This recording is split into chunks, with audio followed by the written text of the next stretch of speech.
रात का अंधेरा, सुनसान हाईवे और एक छोटी सी बस। कुछ कहानियां वक्त के साथ मिट जाती हैं, लेकिन कुछ ऐसे राज छोड़ जाती हैं जो हमेशा के लिए याद बनकर रह जाती है। बस नंबर 1040 एक ऐसी ही कहानी है जो डर और सस्पेंस के जाल में आपको बांध देगी। यह कहानी सिर्फ एक सफर नहीं, बल्कि मौत और अंधेरे की छाया है जो हमेशा के लिए कैद हो गई है।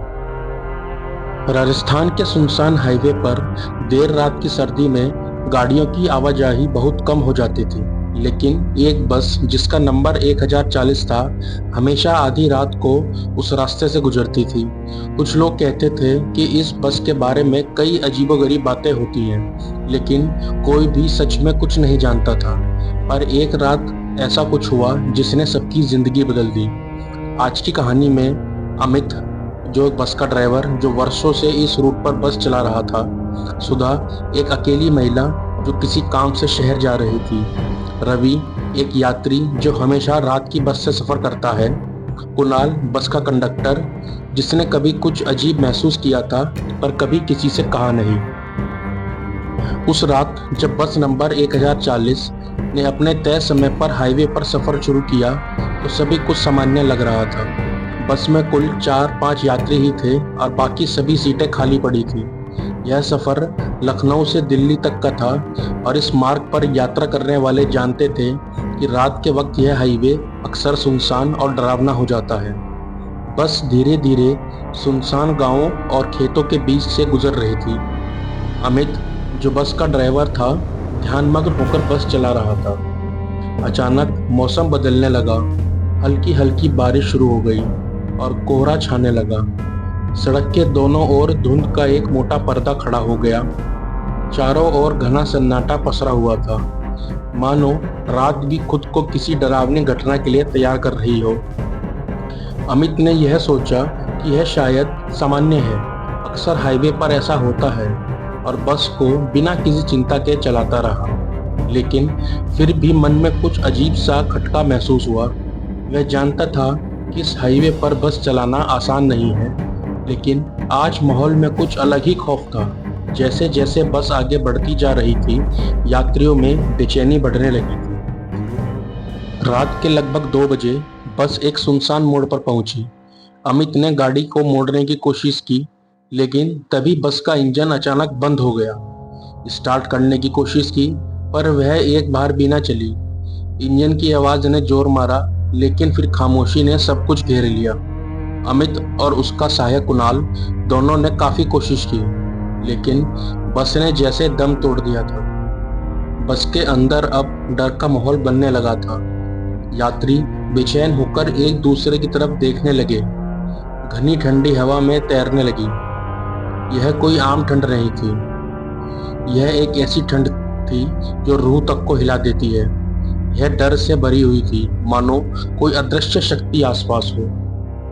रात के सन्नाटे में हाईवे पर बस नंबर 1040 की रफ्तार धीमी पड़ चुकी थी। चारों ओर अजीब सा सन्नाटा और ठंड फैल चुकी थी, जो यात्रियों के दिलों में डर का संचार कर रही थी। जैसे ही बस रुक गई, बस के अंदर की लाइट्स अचानक झपकने लगी, मानो किसी अदृश्य शक्ति ने उन लाइट्स के साथ खेलना शुरू कर दिया हो। सभी यात्री एक दूसरे को घबराई नजरों से देखने लगे। किसी को समझ नहीं आ रहा था कि यह क्या हो रहा है। तभी एक अजीब सी फुसफुसाहट सुनाई देने लगी, मानो कोई बेहद धीमी आवाज में कुछ बोल रहा हो। यह आवाज इतनी धीमी थी कि वह किसी खास दिशा से नहीं आ रही थी। वह हर ओर से गूंज रही थी, जैसे किसी भूतिया सुरंग से गुजर रही हो। कुणाल, जो ड्राइवर अमित का सहायक था, उसने अपने कानों पर ध्यान दिया। वह कोशिश कर रहा था यह समझने की आखिर यह आवाज कहाँ से आ रही थी, लेकिन कोई खास दिशा नहीं पकड़ पा रहा था। उसे लग रहा था कि ये आवाजें उसके कानों के अंदर से आ रही हैं, जैसे कोई उसके कानों में धीरे धीरे फुसफुसा रहा हो। डर का माहौल घना हो गया था। रवि, जो खिड़की के पास बैठा था, उसने अचानक बाहर देखा। उसकी नजरें दूर हाईवे के किनारे एक सफेद साड़ी पहने औरत पर पड़ी। वह औरत बिना किसी हरकत के खड़ी थी। उसकी परछाई कोहरे में घुली हुई थी। उसकी आंखें काले छिद्रों जैसी लग रही थी और उसके बाल हवा में धीरे धीरे लहरा रहे थे। रवि की धड़कनें तेज हो गई। उसने पलक झपकी और जैसे ही फिर से देखा, वह औरत गायब हो चुकी थी, मानो कभी वहां थी ही नहीं। रवि का चेहरा पसीने से तर हो चुका था।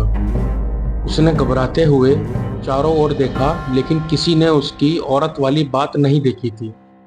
अब बस में बैठे सभी लोग डरे हुए थे। कोई अपने आसपास की अजीब गतिविधियों से बेचैन हो चुका था। अमित, जो अब तक स्थिति को नियंत्रण करने की कोशिश कर रहा था, उसने आखिरकार कहा, हम बाहर जाकर इंजन देखेंगे। शायद कोई समस्या हो जिसकी वजह से बस रुक गई है। अमित और कुणाल बस से बाहर निकले। बाहर की हवा इतनी ठंडी थी कि उनके चेहरे जमने लगे। यह ठंड आम नहीं थी, इसमें एक खौफनाक सर्दी थी जो रूह को हिला देती थी। जैसे ही वे बाहर निकले, ठंडी हवा का झोंका आया जिसने उन्हें अंदर तक झकझोर दिया। वह हवा मानो कोई संदेश दे रही थी, एक चेतावनी कि कुछ बुरा होने वाला है। अचानक हर चीज सन्नाटे में डूब गई। केवल बस की धीमी झपकती रोशनी और हवा की आवाज सुनाई दे रही। अमित और कुणाल ने हिम्मत जुटाई और इंजन की जांच करने लगे, लेकिन इंजन में कोई खास खराबी नजर नहीं आई। सब कुछ सामान्य दिख रहा था, फिर भी बस चलने का नाम नहीं ले रही थी। अचानक पीछे से किसी ने अमित और कुणाल का नाम पुकारा। वह आवाज इतनी जानी पहचानी और करीब थी कि वे तुरंत मुड़े, लेकिन मुड़ने पर वहां कोई नहीं था, सिर्फ घना अंधेरा और दूर दूर तक फैला हुआ सुनसान हाईवे। उन दोनों ने एक दूसरे को देखा। उनकी आंखों में डर साफ झलक रहा था, लेकिन वे कुछ कहने की हिम्मत नहीं जुटा पाए। अब बस के अंदर का माहौल और भी डरावना हो गया था। यात्री अब चुपचाप अपने अपने कोनों में सिमट गए थे। सबके चेहरे पर खौफ और घबराहट साफ दिख रही थी। अचानक बस के अंदर से एक जोरदार चीख गूंजी। यह सुधा की चीख थी। उसकी आवाज में ऐसा खौफ था जिसे सुनकर रोंगटे खड़े हुए। वो आ रही है, सुधा ने जोर से चिल्लाया। उसकी आवाज इतनी भयानक थी कि सभी यात्री डर के मारे सिहर उठे। सुधा खिड़की की ओर इशारा कर रही थी, जहां उसने कुछ अजीब देखा था। वह वही परछाई थी जो पहले रवि ने देखी थी। वह परछाई अब बस की ओर बढ़ रही थी। सुधा की आंखों में भयंकर डर था और उसकी आवाज कांप रही थी। वह बार बार यही कह रही थी, वो आ रही है, वो आ रही है। बस के सभी लोग अब उस अजीब महिला की उपस्थिति को महसूस कर रहे थे। डर और सन्नाटा चारों ओर फैल चुका था। हवा में एक भयानक ठंडक और खौफ तारी हो चुका था। सबकी सांसें थम गई थी, मानो उस भूतिया साय ने पूरी बस को अपनी गिरफ्त में ले लिया हो। यह रात अब सामान्य नहीं रही। यह एक ऐसी रात बन चुकी थी जो सभी यात्रियों के जीवन की सबसे भयानक रात बनने वाली थी। सुधा की भयभीत चीख ने बस के अंदर माहौल को और भी भारी और डरावना बना दिया था। सभी यात्रियों की निगाहें अब सुधा की ही ओर थी, लेकिन इससे पहले कि कोई कुछ समझ पाता, बस के पीछे की सीट से एक सफेद साड़ी पहने महिला प्रकट हो गई।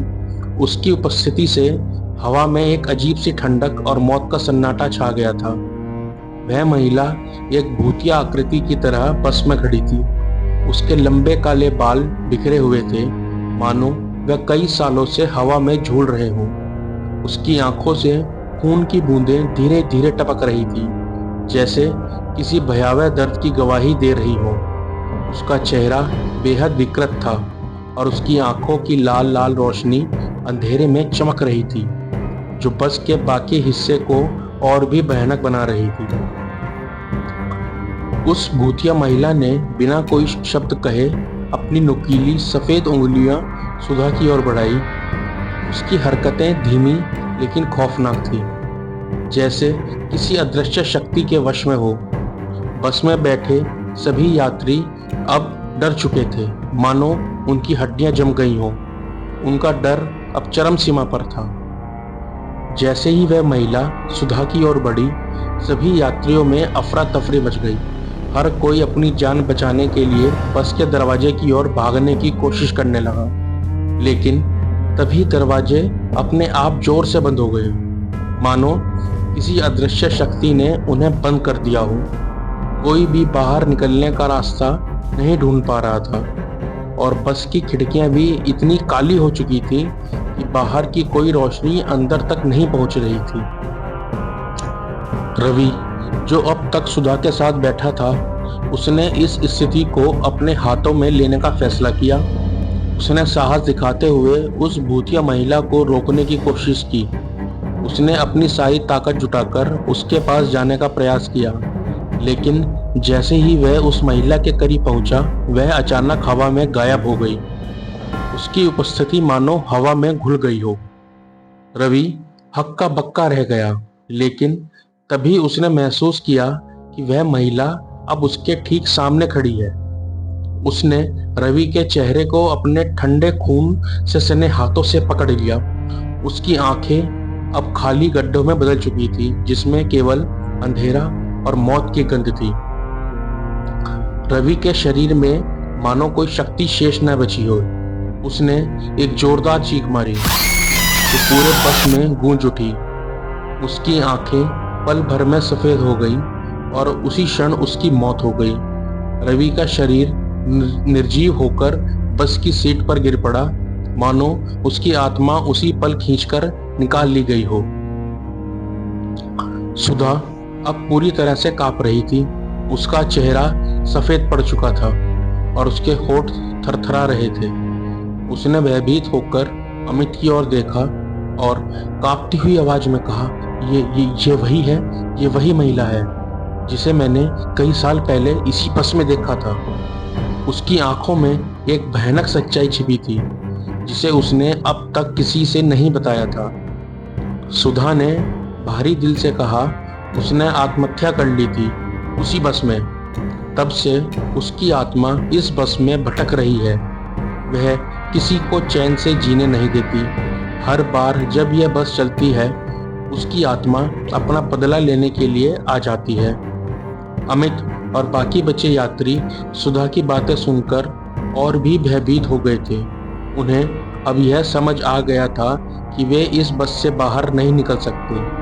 यह कोई साधारण यात्री नहीं थे, यह एक श्रापित बस थी और उसमें सवार हर किसी का अंत अब तय हो चुका था। उस रात के बाद बस नंबर 1040 को कभी ठीक नहीं किया जा सका। यांत्रिक विशेषज्ञों ने कई बार कोशिश की, लेकिन बस का इंजन जैसे हमेशा के लिए जाम हो गया था। बस का ढांचा वैसा ही खड़ा था, पर उसका संचालन असंभव हो चुका था। वहां मौजूद सभी यात्री गायब हो गए थे, जैसे हवा में घुल गए। उनकी कोई खबर न तो परिवार को मिली, न किसी पुलिस जांच में उनके होने का कोई प्रमाण मिला। हाईवे पर उस बस को फिर कभी किसी ने नहीं देखा। वह बस और उसमें सवार सभी यात्री मानो धरती से गायब हो चुके थे। लेकिन इस रहस्यमय घटना की कहानियां जंगल की आग की तरह फैली। गांव और शहरों में बस नंबर 1040 का किस्सा एक दहशत बनकर लोगों के बीच फैल गया। लोग कानाफूसी करने लगे कि यह बस शापित थी और उसमें बैठने वाला कोई भी जीवित नहीं बच सकता। आज भी उसी हाईवे से गुजरने वाले ड्राइवर और यात्री एक अजीब सा डर महसूस करते हैं।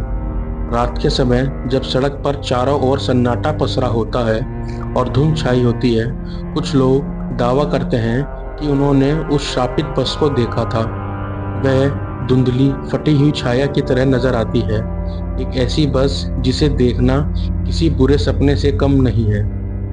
कहते हैं जैसे ही कोई उस बस को देखता है, उसे अंदर से किसी अदृश्य शक्ति का एहसास होता है। एक ठंडी हवा का झोंका आता है और उस शख्स के अंदर डर की लहर दौड़ जाती है। कई लोग कहते हैं कि उन्होंने सफ़ेद साड़ी में एक महिला को भी देखा है जो बस के अंदर बैठी होती है। उसकी लाल चमकती आंखें और खून टपकाते आंसू उसे और भी भयानक बनाते हैं। जो भी उस रास्ते से गुजरा है, उसे अब सलाह दी जाती है कि रात के वक्त उस हाईवे से दूर रहे। कई लोग इस चेतावनी को गंभीरता से लेते हैं क्योंकि ऐसे कई मामले सामने आए हैं जहां लोग उस हाईवे पर रात में सफर के बाद कभी वापस नहीं लौटे। यह किस्सा एक किंवदंती बन गया है। इस हाईवे के पास रहने वाले लोग इस घटना को भली-भांति जानते हैं। कोई भी इस हाईवे पर रात के समय सफर नहीं करना चाहता। ट्रक ड्राइवर, टैक्सी वाले और स्थानीय लोग सभी इस बात को मानते हैं कि बस नंबर 1040 अब एक आत्माओं का बसेरा है। जो कोई भी उस हाईवे से रात में गुजरने की कोशिश करता है वह खुद को एक भूतिया दुनिया में पाता है जहां समय और वास्तविकता धुंधले हो जाते हैं। इस दुनिया में फंसने का मतलब होता है वापस न लौट पाना। बस नंबर 1040 का यह रहस्य अब एक अनसुलझी पहेली बन चुका है और सफ़ेद साड़ी वाली उस महिला की आत्मा अब हमेशा के लिए उस बस में कैद हो गई है। वह आत्मा उस बस को कभी छोड़ नहीं पाएगी और उसका बदला लेने की प्यास कभी खत्म नहीं होगी। दोस्तों, आज की कहानी आपको कैसी लगी ये कमेंट करके ज़रूर बताएं और चैनल को सब्सक्राइब ज़रूर करें ऐसी ही मनोरंजन कहानियों के लिए। धन्यवाद।